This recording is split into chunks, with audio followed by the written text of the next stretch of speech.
ओम नमः शिवाय। भगवान शिव तुरंत और तत्काल प्रसन्न होने वाले देवता हैं, इसीलिए उन्हें आशुतोष कहा जाता है। आइए जानते हैं भगवान शिव को प्रिय 11 ऐसी सामग्री जो अर्पित करने से भोलेनाथ हर कामना पूरी करते हैं। यह 11 सामग्री है जल, बिल्वपत्र, आंकड़ा, धतूरा, भांग, कपूर, दूध, चावल, चंदन, भस्म, रुद्राक्ष। जल। शिव पुराण में कहा गया है कि भगवान शिव ही स्वयं जल हैं। शिव पर जल चढ़ाने का महत्व भी समुद्र मंथन की कथा से जुड़ा है।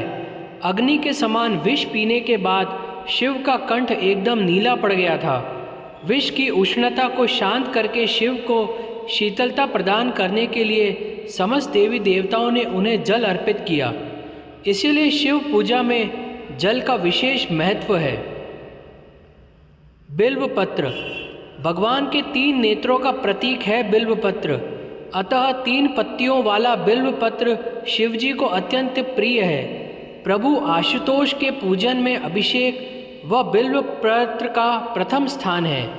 ऋषियों ने कहा है कि बिल्वपत्र भोले भंडारी को चढ़ाना एवं 1 करोड़ कन्याओं के कन्यादान का फल एक समान है। भगवान के तीनों नेत्रों का प्रतीक है बिल्वपत्र। आंकड़ा। शास्त्रों के मुताबिक शिव पूजा में 1 आंकड़े का फूल चढ़ाना सोने के दान के बराबर फल देता है। धतूरा। भगवान शिव को धतूरा भी अत्यंत प्रिय है। इसके पीछे पुराणों में जहाँ धार्मिक कारण बताया गया है, वहीं इसका वैज्ञानिक आधार भी है। भगवान शिव को कैलाश पर्वत पर रहते हैं। अत्यंत ठंडा क्षेत्र है जहाँ ऐसे आहार और औषधि की जरूरत होती है जो शरीर को ऊष्मा प्रदान करे। भांग।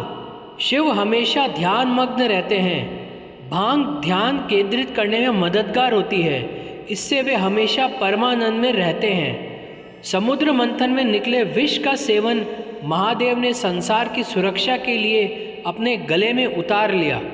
भगवान को औषधि स्वरूप भांग दी गई, लेकिन प्रभु ने हर कड़वाहट और नकारात्मक को आत्मसात किया, इसलिए भांग भी उन्हें प्रिय है। कपूर।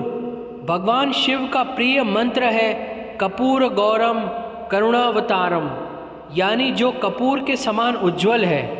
कपूर की सुगंध वातावरण को शुद्ध और पवित्र बनाती है।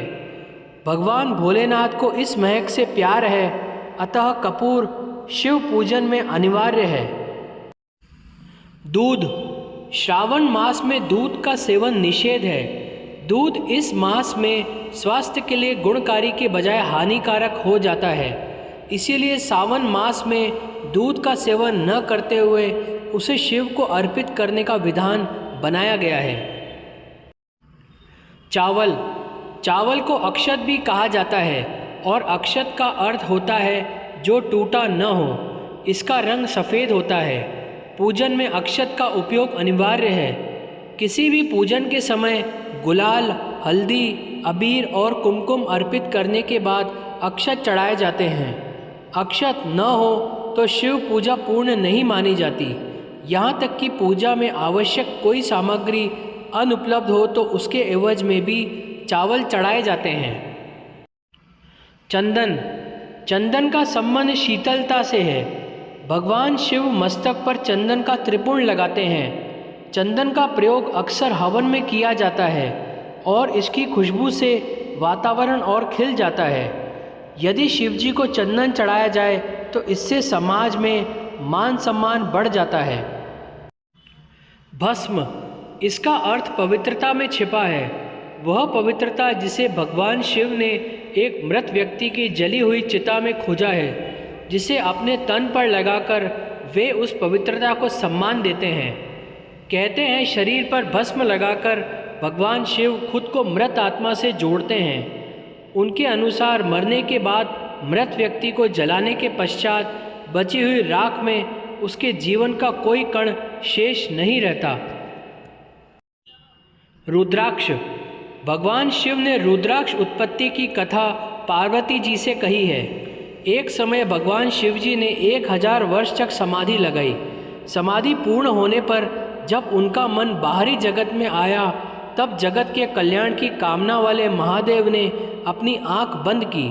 तभी उनके नेत्र से जल के बिंदु पृथ्वी पर गिरे।